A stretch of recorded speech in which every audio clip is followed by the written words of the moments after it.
Welcome to the Grappling Grappling Rewind Podcast. Welcome to this week on the Grappling Rewind Podcast. In this week's show, we're going to recap Fight to Win 181, headlined by Gabriel Sousa and Lucas Pinheiro, also featuring Felipe Andrew and Max Jimenez. We're also going to recap Submission Underground 26, and we actually have a week off. We're going to do the show next week, but we have no previews this week because everything is at least 2 weeks away. So, as always in the show, I'm your host, Maine, my co-host. Miranda. How you doing, Miranda? Pretty good. How are you? Doing pretty good. How's your week? Oh, not too bad. So let's move into a little bit of news. Let's kick it off. We had it last week, but we forgot to preview it. We previewed the men's 185-pound bracket for who's number one. We now have all of the bracket information, not all of the entrant information for the who's number one heavyweight women's division and it's not lightweight, is it? No, it's 115. So it's strawweight. Yeah, it's 115. Or whatever, rooster weight. Light featherweight for women. Strawweight is how they're ranked, and then there's a flyweight in the middle of it, and then there's Tammy, who's not ranked at all at this point. So you want to let's start with the women's heavyweight because okay. I know you've pulled up an entire win and loss record for everyone. Yeah, I did. But I didn't expect you to do it. I did way too much, background on this. So we're gonna preview this closer to the other event, but it is super exciting. We now have the brackets. It's for $30,000. It's a big event, essentially replacing ADCC for this year because ADCC got bumped to the next year. Yeah. So we have Elizabeth Clay, Gabby Garcia, Rafaela Geddes.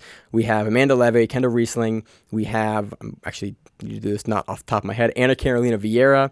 We have Erin Harp, who I'm really excited to see. And we also have Amanda Lowen.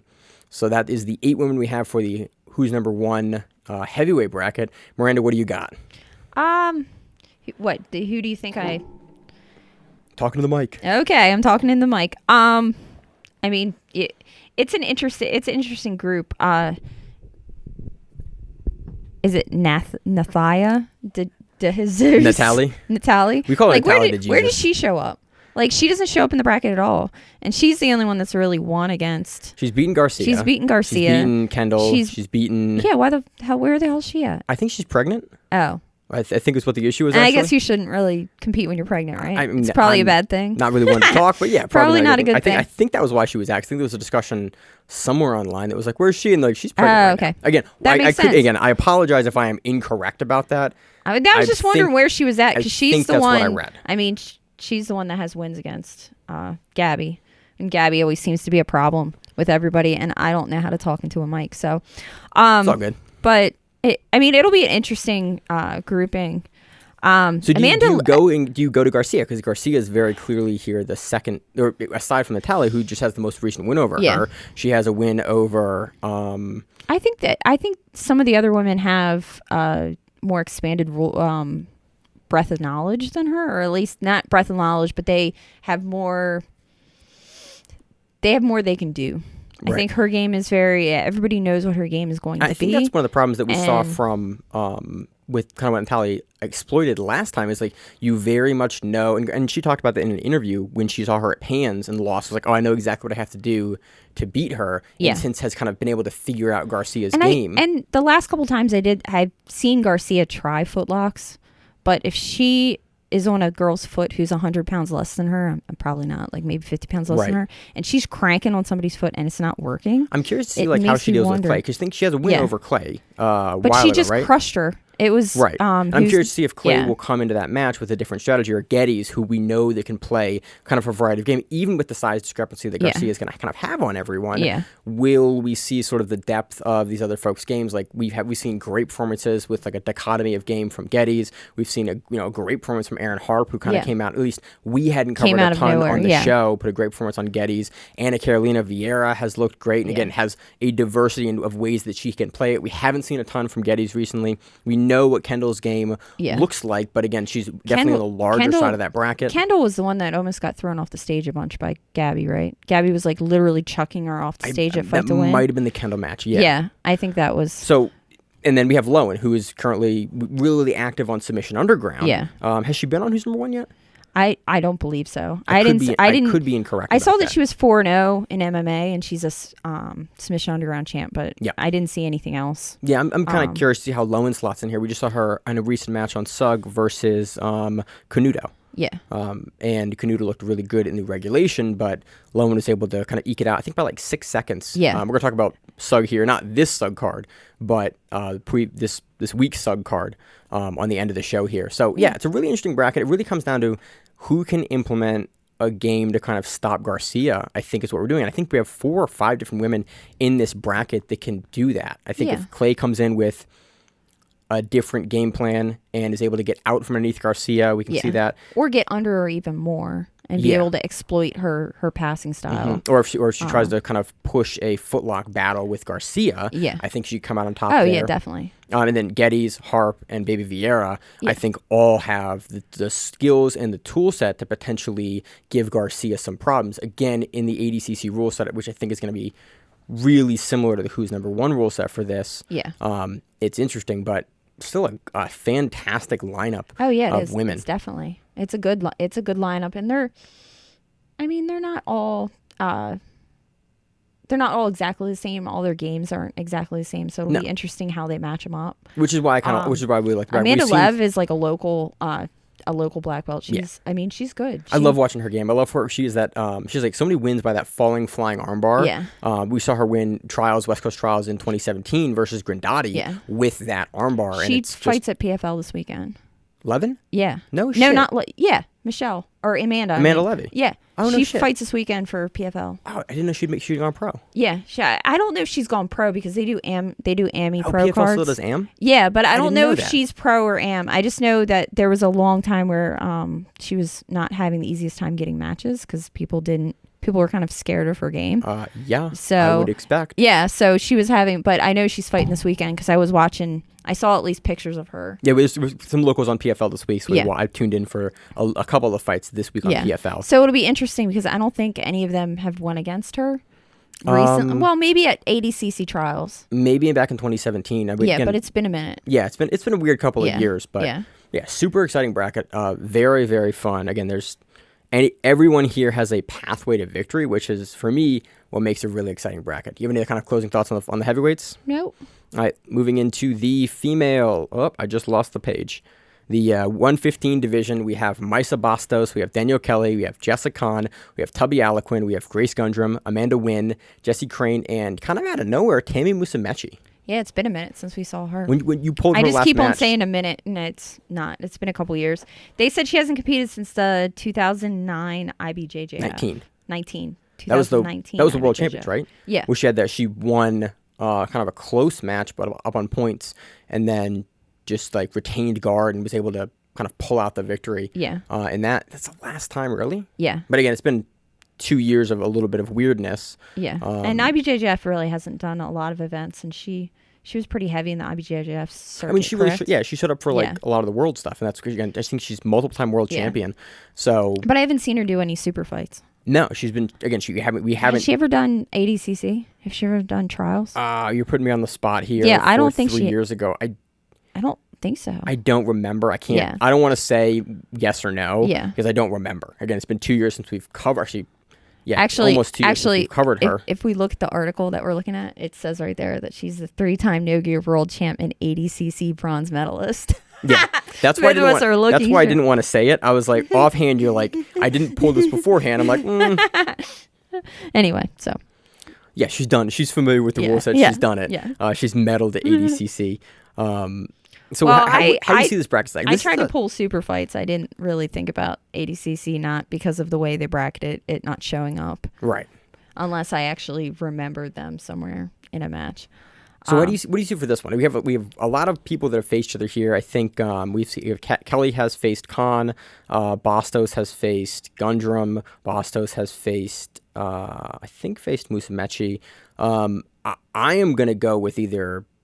I kind of want to pick Bastos here in this whole bracket, just because she's been super active, she's looked super dominant, she's looked very good. And I think Grace is a very skilled competitor that's been around for a while. She's given a lot of people problems. Mm-hmm. And Bastos didn't really.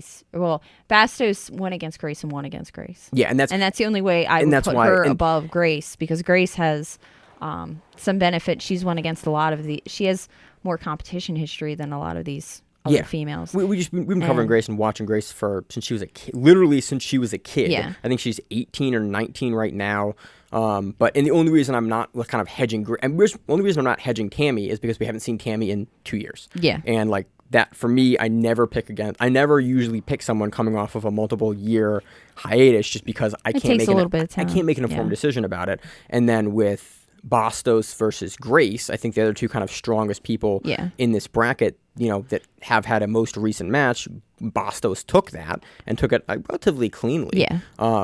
Danielle Kelly might give a lot of them a run for their money. She's a really unorthodox game. She's very, very good on the footlocks. I'm just curious to see if she matches up with Grace. Again, Grace coming from the 10th Planet style. Again, not a huge leg locker. I'm sure they also have trained in the same circles together because that whole...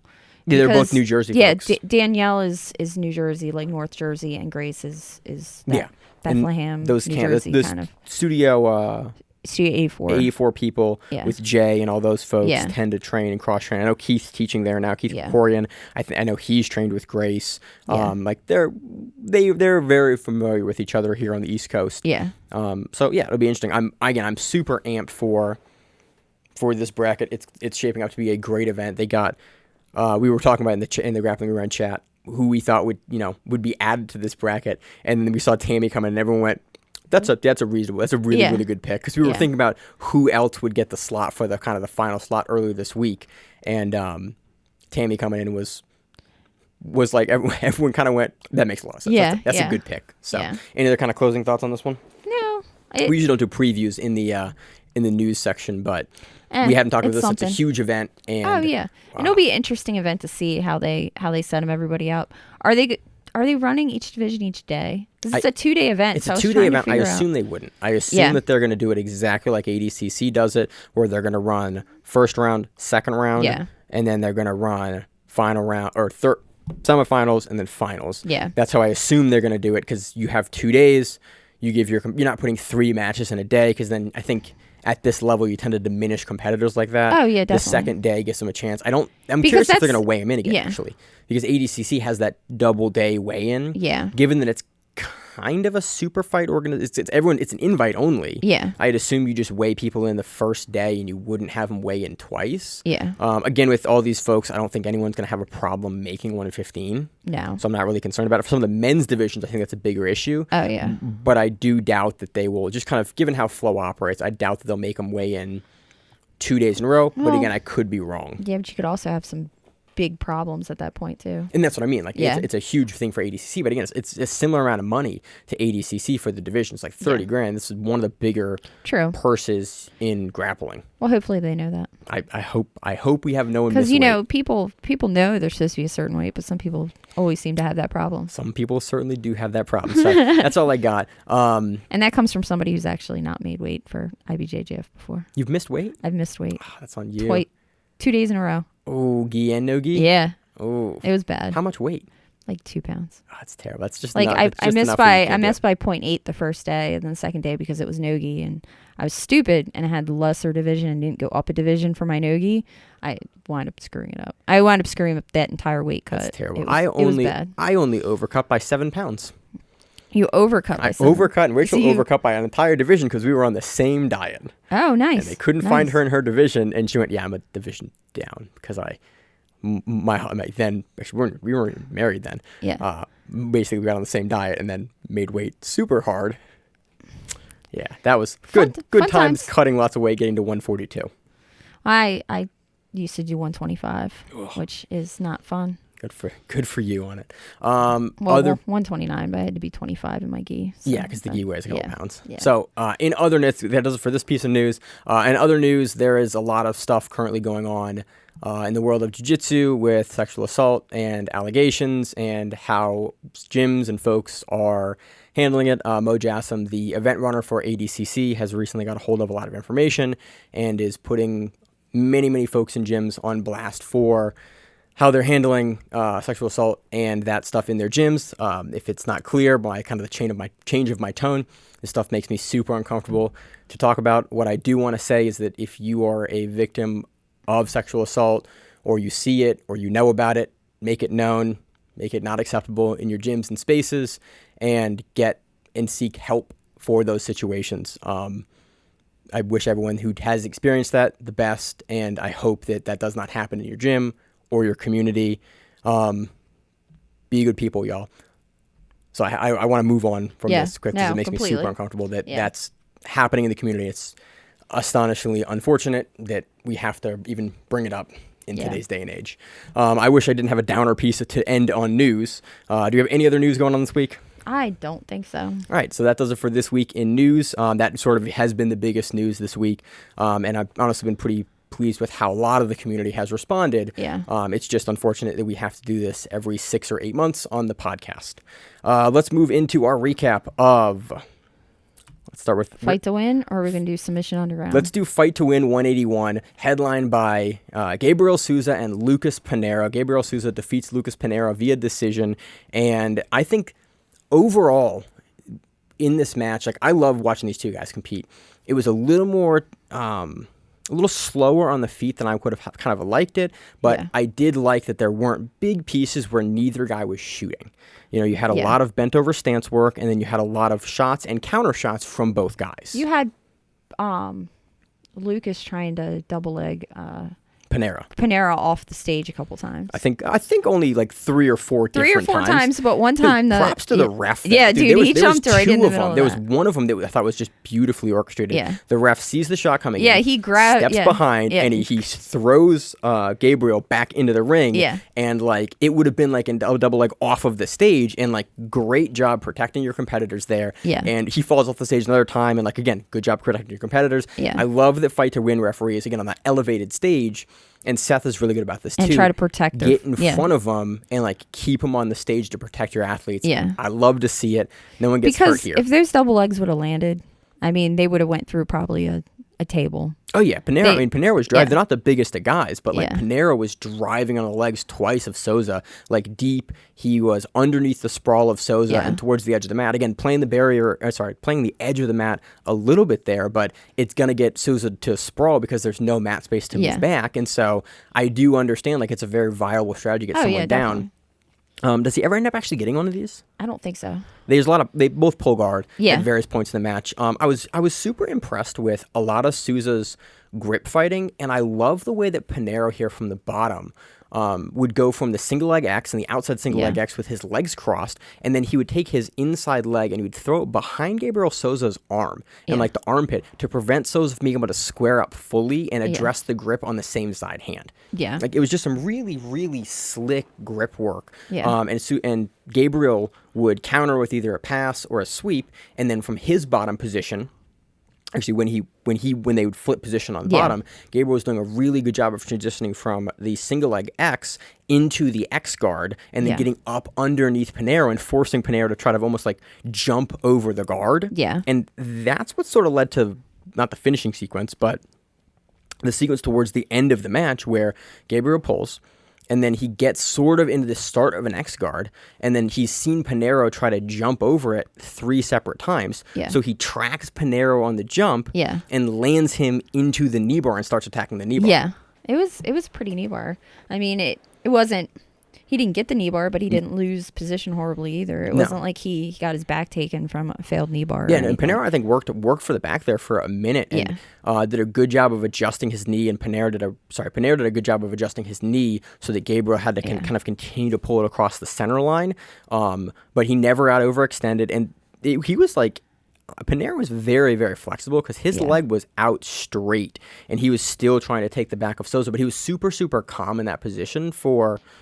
Probably because you've had it done to you a million times. Yeah, but he was probably there for 45 seconds. He was there easily. I mean, that was how the match was won. The match was definitely won by that. Yeah, I would definitely have given the advantage to Sousa moving in. I think, like, I love the work on the bottom Pinheiro was doing, but he wasn't really actively going for a whole lot, and I thought Gabriel on top was more in the driver's seat on the passing. Yeah. Even at one point he gets a little upset with the referee. He's like, he's just not doing anything. He's holding. Yeah. And they were also doing double pant leg sweeps, which is really weird because I loved that. When I went to when I went to Philly this weekend for camp, that was one of the things that Wood Manzi taught us was a double leg sweep from De La Riva. or not double leg, double pant leg sweep and gi from We're seeing that as the smaller weights really come to prominence. Yeah. But what I loved about that here in this But they match, both did it from different positions, which was even funnier because they both did it. They both because I watched them both do it. What I loved about it is both guys are familiar with the fight to win rule set. Yeah. And they didn't fight the sweep to the nth degree for like 5 minutes of the match where it's like, I'm not going to let you tip me over. They kind of like fought the sweep how they should fight the sweep. And then they would just went like, okay, I'm going to my back now and then fight. And I loved it because guard at that point. Yeah. But I think it was great because it was done in a way where as a judge there, I wouldn't have scored that against the person getting swept.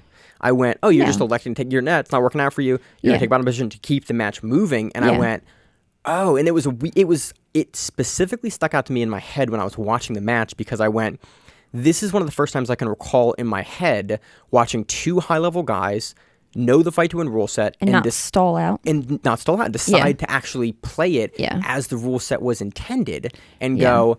Yeah, for activity and trying for submissions rather than stalling out into a position. But it was great because they went, oh, I'm going to get swept. Like, okay, I'll take the sweep. And I didn't, as somebody who I love to score these in my head as a judge, I wouldn't have given like an advantage to either guy because I could see that, okay, he's got the sweep. What's he gonna do with it? Because the other guy's the bottom person then would establish guards, so it wasn't like a big deal. It wasn't like they got some like mount from it or they got some. They'd go back to the double-seated open guard or outside 50-50 or like some sort of leg entanglement there, and try to work back up or try to work from the guarded position to pass or progress their position. But the sweeping was like an incidental thing where it's like, oh, I'm on top now, I'm on bottom now, and both guys are still willing to work. I love to see that in the fight to win rule set. I think definitely. It gave us a really good match because it wasn't 5 minutes of, because like, again, good luck sweeping Pinheiro or Sousa on like, in like a regular like IBJJF style match.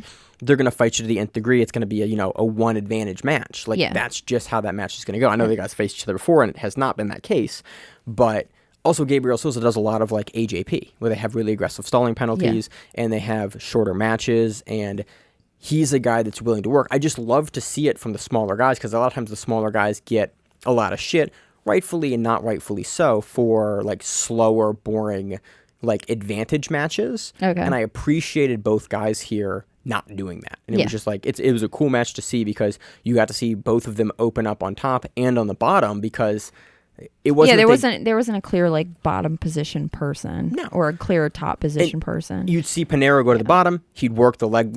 He would work the single leg X and then to the X guard off the low hook and with the high hook on the armpit to stop the turn from Sousa. Yeah. You'd see Sousa. Like, I think Pinheiro was a little more active with the grips, but Sousa wasn't ever really bothered by the grip fighting on top and kind of using it to play his own game. But it was a nice showcase of jiu-jitsu for both guys, and I loved that it was the main event. And I loved that like it went as it went. I think again Sousa gets a very, very clear decision here with the knee bar, attempt because that was the only submission attempt. Yeah, Pinheiro kind of goes for like a little bit of an ankle lock, but Sousa was never really bothered by it. Yeah, he was looking to set something up, which I appreciate, but that was clearly like that tracking of Pinheiro because he knew Pinheiro was going to try to like. I have to pay attention to that because I didn't really see that. Yeah, I didn't really think about that. I was looking at hands for more. He had pulled 3 times. Yeah. And then on the second pull, I noticed that Pinheiro, I noticed on the second pull when I first time I watched it, that Pinheiro was trying to immediately jump past, almost like what Erberth does when you pull on him. Yeah. He like gets in the guard and he throws your legs past, like almost like a big Toriano, like a slide bypass. And Sousa picked up on that for the third entry. Yeah. And then turned the other way and then rotated his legs through. I appreciate when you have a competitor who notices something isn't working and changes it, because one of my pet peeves of watching certain people compete is when, and I understand it's different competitors have different have a tactic thing where this is what you want to do and you're not going to fall off of this plan of what you do. Right. But if it's not working, you need to change and you need to do something else. Or if you notice something's going on that you can take advantage of, in my opinion, you need to take advantage of that thing. Yeah. And not just try to keep on playing whatever's not working for you. And again, I appreciate this match. Both guys did that. I have nothing else to say about the match. It was a lot of fun. Like it's a well-paced, well-matched gi match for the smaller weights, and it's a pleasure to see that. All the top matches were gi matches. Yeah, but like because I was looking for something like fun and no gi-ish, and usually little guys get shit in gi, and I appreciate when like they put on a performance, and I was like, that was a good match. Like I learned I appreciate that match too, but I also like no gi, and I didn't find a lot of it. You're a gi hater. I am right now, but in 6 months. It's who knows? ADCC season. It's Who's also Who's summertime. number one season? Yeah, it's summertime. It's also Maryland. You trained. We'll talk about it in the outro section. You were training up in Philly, and it was like 100 degrees. It was. So yeah, I can understand why you'd like Nogi in that situation. All right, next match. Let's move on. Felipe Andrew defeated Max Jimenez via decision. You want to take this one? Yeah. So Pinheiro. I'm horrible with names. Yeah, so I can see. Pinheiro. If you know me in real life, you know I'm pretty bad with names too. Pinheiro is the heavyweight champion, or not Pinheiro. Well, I'm on the wrong match. I was looking. Let's restart. Felipe this. Andrew and Max Jimenez. Yes, Andrew is the heavyweight champ, correct? And Max is the super heavyweight champ. I think that's correct. Yeah, that Max is correct. Max is definitely Max because is not he was down one bracket. He was down one bracket, but they were both champs and they were going against each other. Mm-hmm. And I think right around like the 5-minute mark is where Andrew completely sweeps Jimenez and just kind of. I was super annoyed with the camera work here in this because Why? I watched the sweep like 4 or 5 times. I couldn't tell what the sweep was. And I couldn't tell what the sweep was either, and it pissed me off because I was watching it. I was like, okay, he has this grip. And so we're talking about Felipe Andrew is in the bottom of half guard, and Max Jimenez is like trying to pass with sort of like a knee cut pass over, but he's not even overcommitted, and he just but he's staying quite tight to him. He's staying tight to him, and I was trying to figure out what I did the same thing. I watched the sweep. They're also in both black gis, which makes it hard to see too. And I don't know, maybe it was a balance thing, like he felt him go off balance, and he just came up with it. I couldn't tell if it was Jimenez electing to take bottom position, but immediately Felipe, once the sweep does happen, Felipe like settles into a really really tight like half guard on top of Jimenez and immediately starts like pinning and passing with the leg into side control, and he has really really heavy pressure on the crossface for Max on the bottom. Max is getting crossface super hard by Felipe Andrew, and you know that it was good because Max is a big strong dude. Like Max is a dude with like size parity to Buchecha, and that's why the craziest thing was the commentary was talking about that, like, oh yeah, you know, Felipe is Max is the underdog for this match. Yeah. And he's a 100 even. He's an even underdog, which is a weird way to put it. But Felipe, I think, was the plus 150. How all that shit works. It's basically how much, for American odds, it's how much money you bet versus how much you return. I get that, but it always just kind of blows my mind. It was weird for me when they said that. I was like, Felipe Andrew is the favorite here? And then he sweeps and then gets on top and then just does work, goes to mount, holds for the entire time. And I went, oh, maybe the odds makers in jiu-jitsu have gotten a lot better. Because I remember 3 or 4 years ago looking at odds for jiu-jitsu and going, oh, that's a clear, easy pick. Yeah. But this one was cool. I always love to be wrong about something. And I was watching, I was like, ooh, Max should take this. Yeah. And then to watch Felipe sweep like that, get to side control, get half guard, control get to mount, maintain mount for like the whole, I mean, at the 5-minute mark was when it changed. And black belt matches are 10. Yeah, for the main, 8, I think, right? Are they 8 or are they 10? This title. So, 10. So, I mean, that was an entire... He held him down for... As soon as he passed, because he swept, passed, and then he held him for the rest of the match. Pretty much. So, I mean, that was dominant. A considerable amount of time. He was working some top position stuff, but really it was like Max never was able to put off any demonstrable offense after that. I think he escapes towards the end, and they get back on their feet. Is that right?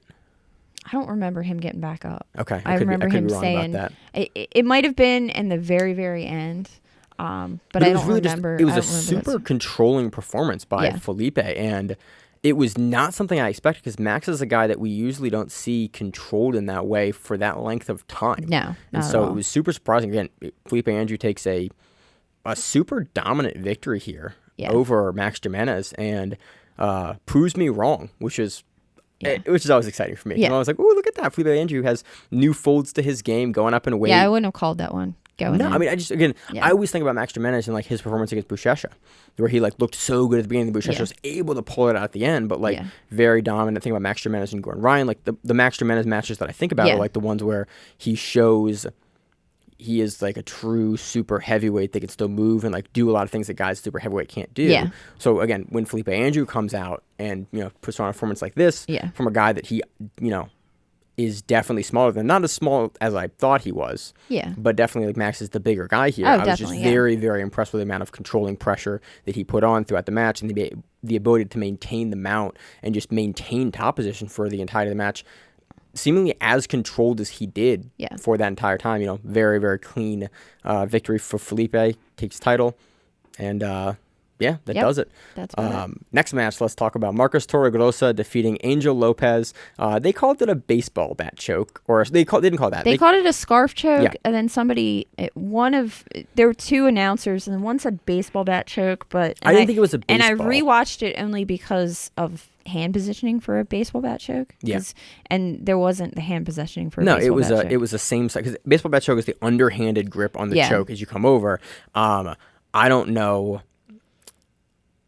I was trying to figure out. It's not a step over choke. There's a name for it. I learned it as a saucier choke. My buddy Matt Saucier taught me this choke, and since it's one of the few gi chokes that I use like regularly, and it's one of the few ones I actually teach. Do you step over from like side control? You step over the head and pull the gi again. Yeah. I basically go to north south with the choke. Okay. When I finish it, and I do it again with the same side of the lapel. Come over. Marcus does it. Okay.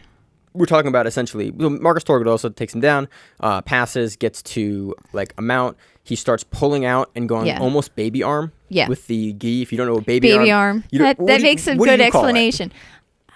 Trap the arm. I don't know. I don't do enough gi to know this kind of crap. But you trap the arm with the hand. Yeah, with the hand out. If their elbow is pinched really close to your body. It's almost like a T-Rex arm. Yeah, but you trap it there. He kind of goes like he's going to do that. It's one of my most annoyed things. When people do that to me, it like annoys me. I love doing it to people. I don't do it a whole lot, but when you do, because it's just like you're so strong there, but the gi is in the way, and so you can't push your elbow and arm out. Yeah. And so he starts to go there, but then he elects to go high with it. So he goes from over the arm to over the neck. He switches to like almost a top side, like he's going to go for a Kimura, like a Kimura seated on the head position, and then turns the angle down all the way to get the lapel across the neck. Yeah, finishes the choke. It's just like an outside lapel choke. Yeah, there's a better name for it, but I don't remember the exact name for the choke. I looked it up. I remember looking it up because I've always done. I like bread cutters. Yeah, and I reach under for the bread cutter and then over.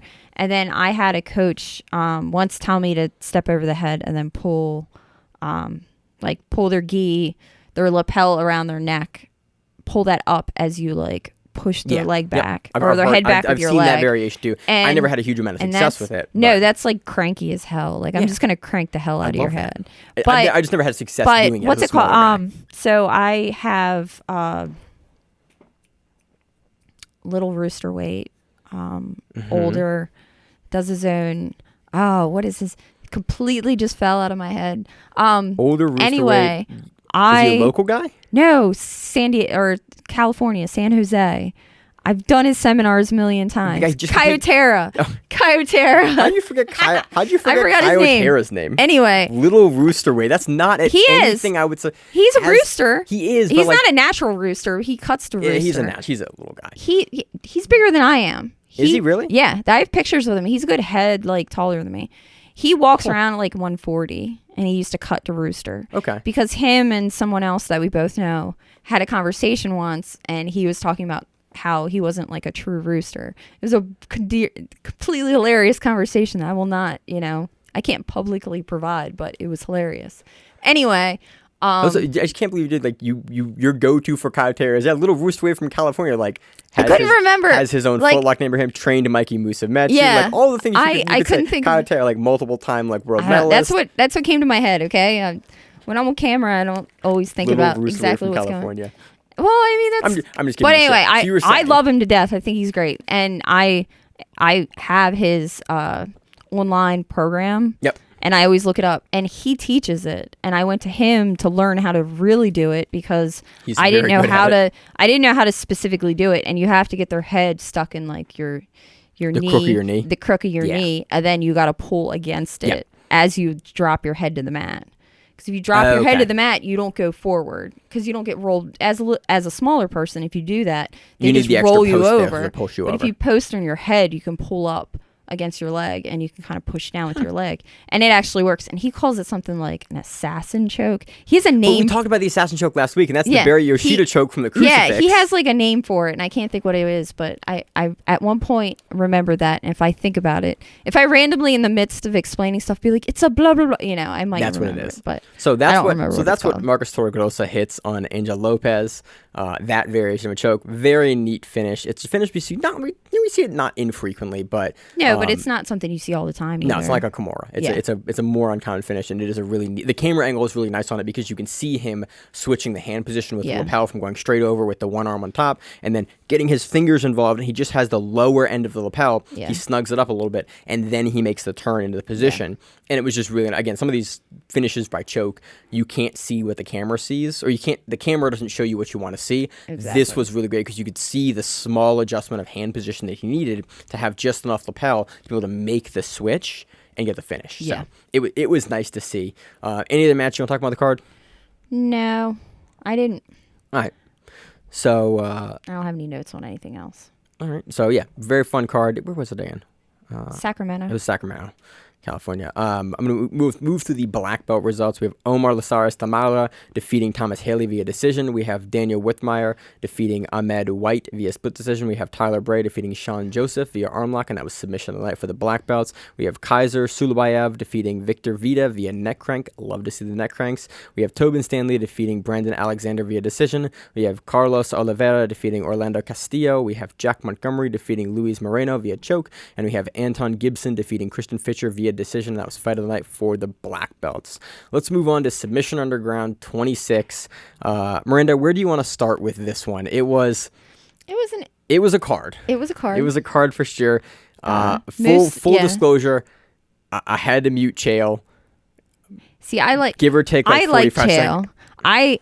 I can kind of like, there are times where I was listening to it and watching it as I was doing something else.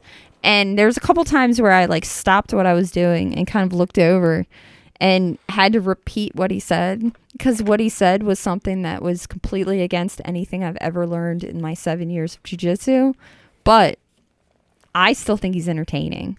I find entertainment value out of the man. I couldn't do it. But I had to that's watch me. And you also have to remember, like, I started watching MMA way before I learned jiu-jitsu. So there's a little... So you're still nostalgic for There's Chael. a little... Yeah, and there's a little part of me that still loves a complete total beatdown. Like, a really bad MMA fight.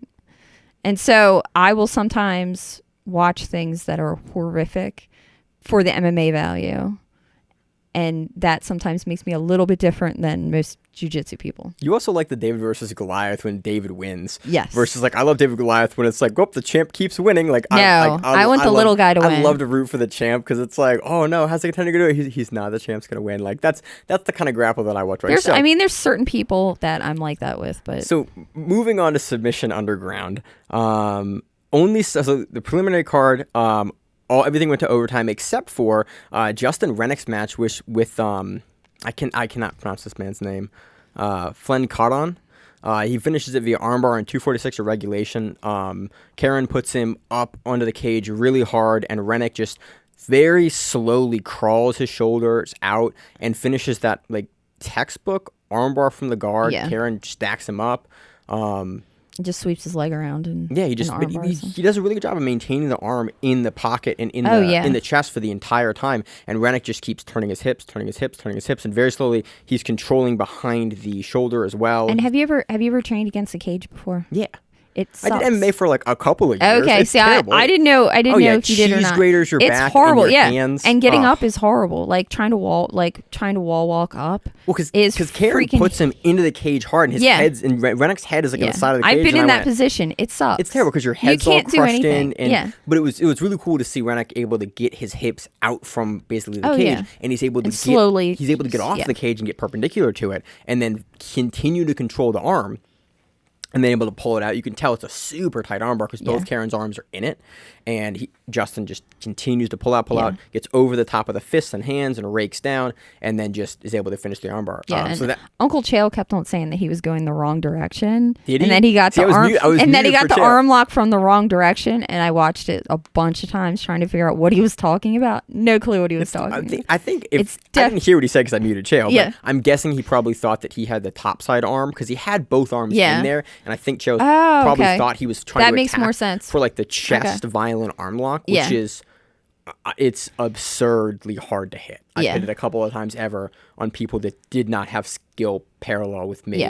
But that's the only time I can ever hit that I think maybe that's what Chael thought he was going for. He kept on saying he was going the wrong direction. And he said it multiple times, and I was like, Rennick, what is he talking about? Rennick had it down. Yeah. And so that was the only submission in regulation. Everything else went to overtime, and we had various chokes in overtime. One thing I thought was weird in the main card here is, I could be wrong about this.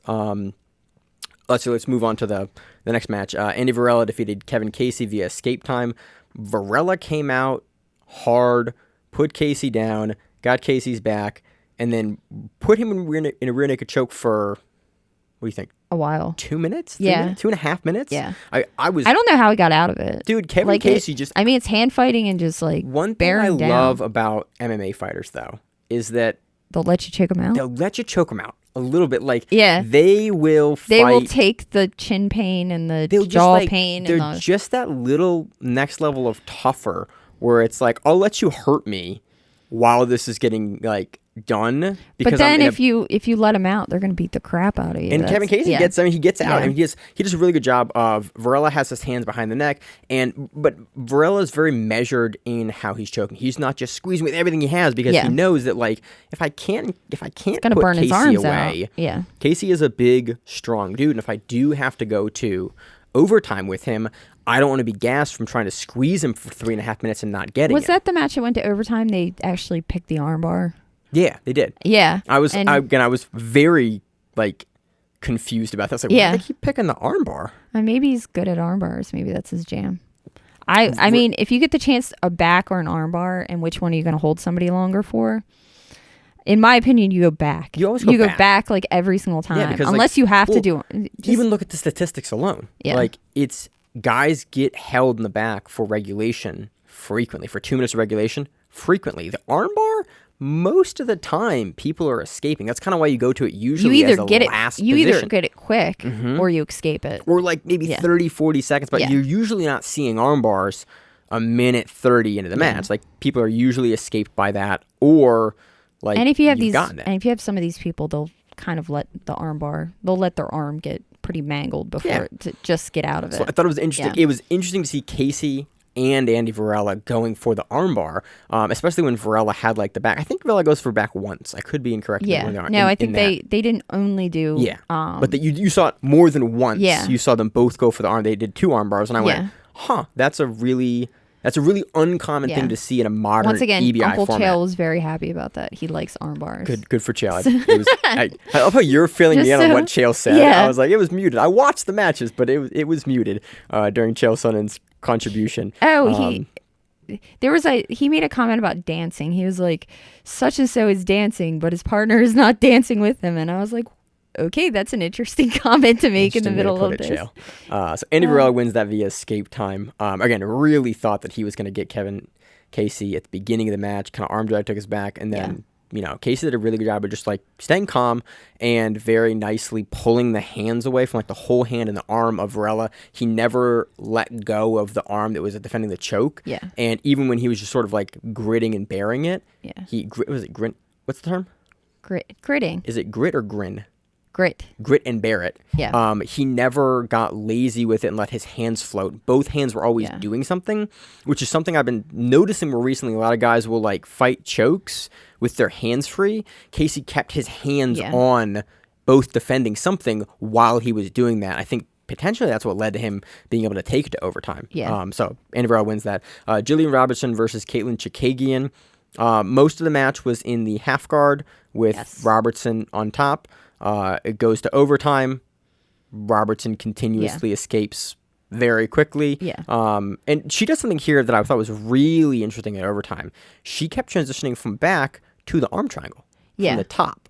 Yeah. Which I don't remember the last time I've seen that like twice in overtime. Because she did it in the first round and in the second round. As long as you stay within a submission, you're still within time. It was just... Yeah, it was a good transition. It was a smooth And how she did it was really interesting because she was... Caitlyn Chicagian would hip off to the side. Jillian Robertson would almost lose the back. Yeah. And then Jillian Robertson would still have the far side arm across. And then what she would do is she would simply just turn her head. And so you're not going to stop the match as an escape because you're facing behind them. Yeah. And then she would turn her head and she was functionally in the arm triangle, but there was never a position change. So she wasn't having to move her head and move the body at the same time, where potentially it would be counted as an escape. Yeah. Because the body moved first and she was still attacking it.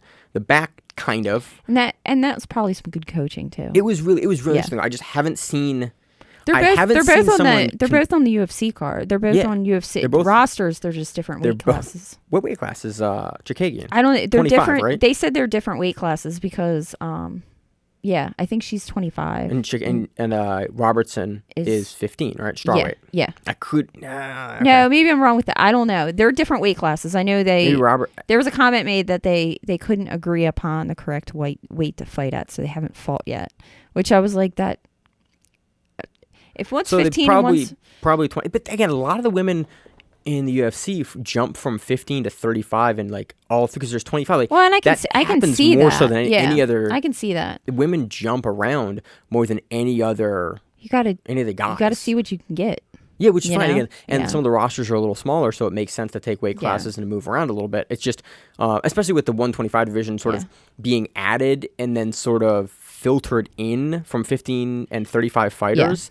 It's been a really interesting kind of time to watch that division develop because it's sort of that is the only division that the UFC didn't add and then immediately shunt a bunch of fighters into. They sort of took a lot of their existing 35 roster that was undersized for 35 and historically had fought 25 outside the UFC, and then a lot of the strawweights that were just killing themselves to make strawweight like kind of moved in. Move them up, which was great because you functionally got a weight class of people, and you have more like, exciting fighters or more exciting fights at that point because you don't have people cutting way too much weight. People or like, I'm a 25er and I'm massive. I'm a natural 25er on the low end. I'm fighting a massive undersized 35er.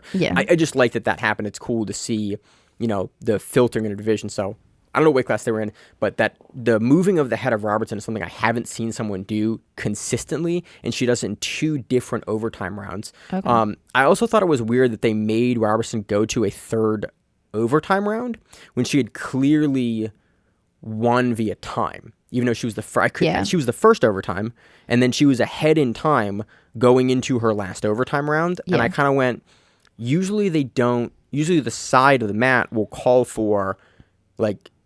There doesn't need to be a 3rd round. So I'm guessing that Submission Underground doesn't calculate until the final one, which was a little weird to me. I didn't realize that it's such a little like rules discrepancy, but I'm super interested in rules. And so it is something we've seen EBI do in the past where it's like, we're already over your time. Okay. You can't win this one. Yeah. I guess they didn't. But technically you can submit as the other one, but submission just counts as an escape. It doesn't count as a submission unless they did change that rule back to the original one where it counted as a submission. Not that I'm aware of. Not that I saw at least. Actually, in hindsight, SUG does it the weird way. Yeah, they do. Where if you submit the other person... then the other person has to submit you if you're in the same round, correct? Yeah, they do the weird thing that if you submit the person when you are escaping, that it counts as a submission for you. So that's why they would have a 3rd round. Okay. I think it's only happened once or twice ever, but I remember seeing, I think it was a footlock. Yeah. Basically, the person had the back, and then they got footlocked. Yeah. And it counted as a submission win, as opposed to a escape win. Okay. Every other organization that uses EBI rules counts an escape. A submission is an escape. But I think SUG uses the old school EBI that it counts as a submission. I could be completely wrong about that. You're way over my head for that. So yeah, welcome to weird rules discrepancies for like the nth degree. I just thought it was weird. Normally I pay attention to that because I like breaking down rule sets and how to manipulate the rule sets. Yeah. Because I like EBI manipulation of rule sets. Manipulatable rule set. Yeah, exactly. Next match we had Gabriel Checa defeating Danny Marquez via rear naked choke. Real quick into overtime. Gabriel kind of went for some footlocks at the beginning of their match and then not a whole lot else happened in that match. It was literally a lot of Marquez kind of pushing away at Checo and Checo kind of sitting and kind of coming forward, but not a whole lot of additional activity after the first kind of flurry into the legs from Checo. Yeah. Anything else on that match? Not really. And then the tag team match, Team Matt Mafia defeated Gracie Barra via submission. This one was weird. I've said it before publicly on the show. I'm not into tag team. you had some things that you wanted to say about it. It's just interesting. It was interesting to watch. Is it really though? Is it really? See, I like watching. You like watching it. You like Dude, watching a shit show. I'll watch the Russian stuff where they do like 5-on-5 Team MMA hit squad, or they do like the guys in like full like metal like M1 Global Challenge. Yeah, dude, I'll watch some crazy. I'll watch that shit too. But like, you're messing with my jiu-jitsu. I know. So but what happened? They're in a cage, so but basically they took advantage of a rule that I didn't really quite understand until I watched it happen. That when they tag their partner, there's 3 seconds before the original partner has to go back to holding the thing on the side of the mat. You get to double team the person. So you get to double team the person for 3 seconds, and Pedro Marino got double teamed. Yeah, because he got his hand controlled by the guy on the bottom. Yeah. Who's again, Pedro Marino is the best grappler in the group of 4. Yeah. Like obviously, like world ranked guy. Other folks were again good black belt level grapplers, but not like world ranked like Mourinho. Mourinho is a different kind of guy. Yeah. And so Mourinho was in the process of being on top, Yeah. passing, and then he got his hands controlled, and then Matt Mafia and jumped on his back. And he tagged with his foot. It was a foot tag, which they made a comment about, oh, no one's ever tried to tag with their feet before. Like, so I guess it wasn't a rule that you had to tag with your hands. So some they of them do it that, as that. Some of them don't do it that. Yeah. SUG doesn't do it as... no, they wanted the action, so they were probably going to go with it, even if it was wrong. Pedro Marino gets his back jumped and gets a rear naked choke sunk in while his hands are busy, and then has to tap, and that was the only submission of the match. They did it twice, but Pedro was able to fight out the second one. But it was just like, it was just kind of weird to me as like it's a weird rule set because it's like you get to if you do it right, you get to start with someone. But you think about it, don't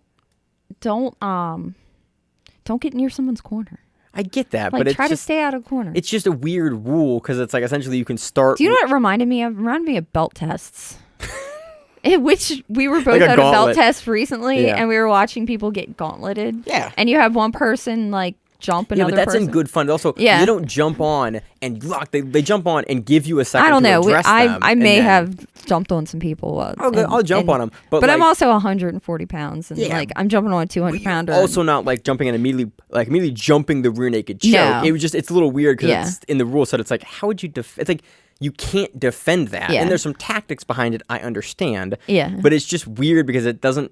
For me, it doesn't prove. Well, they had to grappling credentials. They kind of had to beat out. They knew Pedro was going to be and that's they knew he was going to be I get that's what you have to do. It's just weird because it's like it's such a weirdly exploitable rule of just like it didn't. But I could totally see the excitement that it gave Uncle Chael to watch it happen. Chael, just get better guys, man. Just like give someone get someone from Mourinho to face. Like, then I'll be excited. Give him 10 minutes to work and don't do overtime. Yeah. Make some changes, and I'll amp. Like, I'd love to see stuff in a cage because they can't fall off the mat. Yeah. You have more dynamic wrestling. Have some points. Like, there's so many things that they can do. Yeah. I would prefer them to not move into the realm of tag team because they have the budget to get guys like Mourinho, and, like, they can build something really cool. They just have... They have some rules that I'm not a fan of. What was the last tag team where it was like white belt, blue belt, and all? They did that. They've also done Nick Rodriguez and Kyle Bame. And I remember that one. That was like Craig Jones didn't get to go. Yeah, because it was just it's a weird format, and I am not sold on the format. I think it's kind of exciting in a weird way, but not for a jiu-jitsu value, more for just a complete and total, a freak show value. I would love, and Ryan McGuire has done them on Third Coast Grappling, but he talks about, he goes, you don't throw him in as the main event. You don't throw him in as like, he specifically said, you don't throw him in as main event. You throw him in as like a fun thing you have in the middle of the card with guys that are not like your world-class team level guys. Yeah. And they've done intergender stuff at Third Coast, and they've done it in different ways that Third are Coast was the one that I watched recently, and the guys were like talking shit on the sidelines as like everybody was going, and they do it and then you have the purple belt fun. Just come out and murder everybody, and they didn't do it as a main event, which I'd prefer to not see a experimental weird rule set with the best guy on the card as a main event. True. So that is true. Again, we just saw him face Varela in like a match. I'd much rather see both those guys in super fight matches because I think with that level of skill, it's more interesting for me. So that's my piece on SUG. If you loved it, again, and people loved it on the show. I think stuff like that's exciting every once in a while. I don't get a jiu-jitsu. I don't watch it for the jiu-jitsu value. I watch it for the exploitation of rules. Yeah, the how they excitement. can win. If you love watching it, love watching it. It's just not. It's just not for me. I wouldn't watch it every day, but every once in a while, I like it. Every couple weeks when SUG comes I like on, watching you're a like, beatdown every once in a while. So that does it for. I think most of America likes watching a beatdown every once in a while. Too. That's why I watch MMA. I love it. You ever watch two purple belts go at it? It's awesome. Why? It's like sometimes one's not good, and it's really fun to watch because they're both really going hard, but they have some holes in their game. Like it's kind of like watching white belts. Like white belt heavyweights before they get gas out. Is a lot of fun to watch. Yeah, but sometimes white belt heavyweights, if no one hits the ground, is the most boring thing. That doesn't count. Because they just like rub their foreheads against each other. You don't count those matches. You count the matches where someone trips, and then it's like, oh, they're going. They got about 45 seconds of cardio. And it's wild.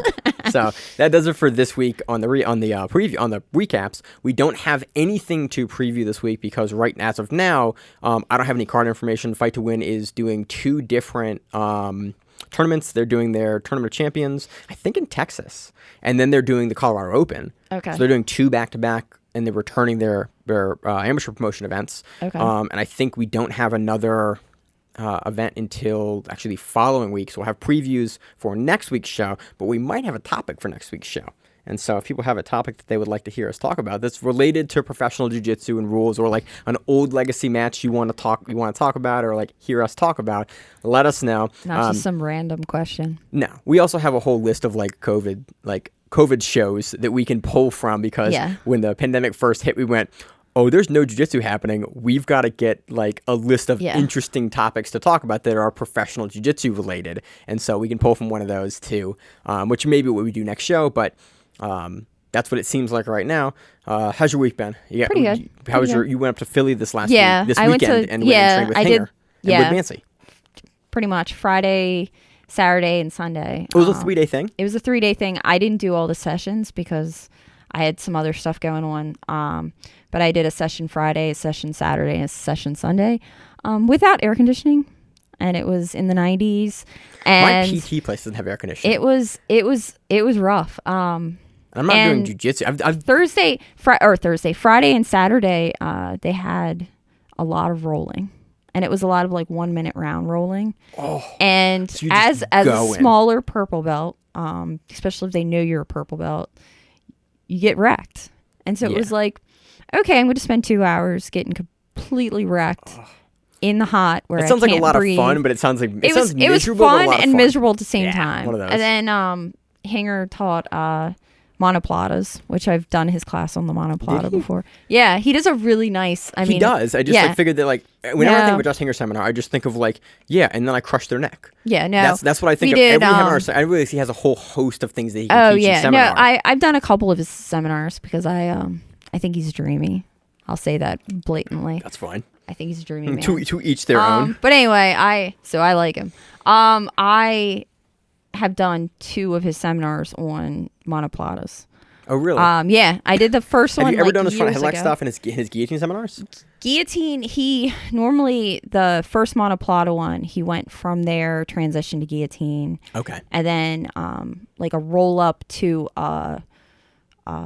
mounted guillotine, which I love mounted guillotines. They're the best guillotines. Why? Because they hurt while you're choking them. Yeah. So this time he just did. I taught mounted guillotine like 2 weeks ago class. Did you? Yeah. I love them. The transitions to mounted guillotine. But he did a monoplata to an arm bar, and then a monoplata to a guillotine, to like a full guard guillotine. Ooh. With arm in, which he loves. He loves a lot of the arm in stuff, and I don't. So he talks so much shit about the like a baseball slide guillotine. Yeah, I've always been taught the baseball slide guillotine, because not to pull full guard with the guillotine from the bottom. He completely hates that idea. And like went on a rant about his hate of that. He likes to latch his hamstrings down on your like butt, and like hold your body down. If you watch him finish guys, that's how he does it, and it's like he also has arms that are the size of my head. Yeah, Hinger is one of those guys that I disagree with a lot of what he says, but because I'm an idiot, and obviously it's correct. Like it works for Hinger, and he can make it work for Hinger. It's not the style that I like to do things, but like. it works at a super high level for this guy. Yeah. And it's nice to see. It was a contrast for him to Woodman Z was a different contrast. But I do love that about him talking about his technique because it's not how I do. He does stuff. He plays a similar game that I wish to play. Yeah. But he does an entirely different array and style of techniques in that realm that like is not in my game at all. It's just cool. Like, oh yeah. There are two ways to do this thing that are entirely valid. He also, and it doesn't. Yeah, it's cool to see. Yeah, that. He showed the difference between because he got a lot of his monoplata stuff from Marcelo Garcia. Yeah, and Marcelo's difference is he does almost like a go plata. He pulls the leg all the way around. More familiar, and Hanger does it in like a kind of a different way. Hanger showed it, and he showed why he doesn't do that. Mm-hmm. And the reason he doesn't do that is because they can't sit up if you don't pull your leg around. So it was just his change to it to kind of but I do like hold that, that position. I don't like how Hanger does a lot of his stuff, but I love hearing him talk about it because he has very defined He's very passionate about what he does. But he also has very defined reasons that can back up the way in which he does stuff. So it's like, cool, it's not how I do it, but I can't fault the way you do it because you're obviously correct. Works for you. Because it works for you. You've demonstrated in a competition setting that it works for you, and it's consistently worked for you. Yeah. Like he does a bunch of arm and guillotine variations that like I have not had a ton of success with, but it's like it's not how I like to do it. I almost abandoned arm and guillotines completely. But it's like, but he has had huge success with them, so it's like, it's obviously valid. And so I think at least as an instructor, I always try to pull stuff like that from those people where it's like, oh, it's not how I do it. But if I'm watching or instructing someone, like, don't be dismissive of technique that you don't do and you are not successful with. Yeah, true. Because there are people that do things at a very high level that are completely different in the same weight class or in the same style of game that is both perfectly valid. And Hanger's one of those guys, for me at least personally, that he does a bunch of headlock and guillotine stuff way differently than I do, way differently than Marcelo does it, but he's still very successful with it, and he can talk through about why it works. So it's cool. Like I love a lot of Hanger stuff for that reason, because it is completely outside of like my understandings of how these techniques work. Yeah. And so it's cool. So I've done his seminars. I've done 3 or 4 of his seminars. All in Philly or different places? Mostly all Philly. Because it was him and JT Torres during COVID, like in the middle of COVID when everybody was being sick and trying not to be sick and hiding. They did a JT Torres Hanger seminar in Philly. Ooh. And I remember being sort of yelled at by a bunch of people for attending it because it was like right in the middle of everything, and I was like, oh, whatever, I'm gonna do this, but JT Torres. It was JT Torres. He was cool. That's cool. I would love to. I wish he would have been on Polaris a couple weeks ago, because it'd been so cool to see him since ADCC. Like, he was who showed me the whole like headquarters position, how to use the headquarters position. Torres is one of the best passers like that in the world. Yeah, so it's awesome. And he made us sit there for a million years and do it over and over and over just again. Be in that squat position forever. Yeah, it was like, okay, we're gonna burn our legs out immediately and not be able to move. Thanks, JT Torres. I know you're really good, but I'm not as in shape as you, so my bad. Yeah. So awesome. You got anything else? Nope, that's about it. I'm just doing PT and swimming this week. Oh, and I'm going to see Jeff Glover. I'm going to do a Jeff Glover seminar this weekend. So nice. Who knows? That's local, right? That's so who knows what's going to happen? That should be fun. I may go to that one. I'm still super injured and can't train, but I do watch it. I do really like Jeff Glover's like how he does stuff, and I find him kind of humorous. I think he's like, from a little guy technical perspective, it's going to be really interesting. Pete the Greek, the wrist lock guy that we just had out at Baltimore. I think 2 weeks ago. Yeah, about 2 weeks ago. Yeah, and so they're friends, which was interesting because I didn't really put 2 and 2 together. Then I can definitely see how they're all. Oh yeah. Yeah, it's just an old. They've it's probably the all been old school American guys. I was about to say like look at the Lovato Mason. So if it's anything like Pete the Greek was, it's gonna be entertaining. Yeah, it'll be like 3 hours. And that's why I'm debating going to it, because it's like I love what Jeff Glover does technically. Yeah, and I think it might be really interesting. Matches are hilarious. They're hilarious. Like if you ever want to laugh at jiu-jitsu and like the watch a guy guard stuff is. And he did it as a joke, and then you watch him toe hold guys off, and you're like, there's something here, Jeff Glover. He's like, I know. I'm like, not actually bullshitting. I'm like, oh, I thought you were totally bullshitting here. Yeah. Like his EBI runs and like his ADCC runs, and like, and he would be in like a wife beater, and like shorts. Mm-hmm. Thank you, Jeff Glover, the pipe layer. Good for you. So, all right, that does it. Anything else? Nope, that's about it. All right, as always in the show, I'm your host, Maine, and the co-host Miranda, and we are the Grappling. To see how the mats, whatever it is, stay safe. If you like the show, please consider sharing it on Facebook with the folks at your gym. It's the best way that we grow the show, and we really appreciate it. You can reach out to us on email. We also have Instagram. We have Facebook. We have Twitter. We have Google Plus. Until that shuts down. We have a website. If you have an event you would like to have us cover, please let us know. If you have a name, like most people do, and you'd like to have us stop butchering it, let us know. Reach out to us. The show is also available on YouTube, Spotify, in addition to iTunes and every other podcast service. We very much appreciate your time, and thank you.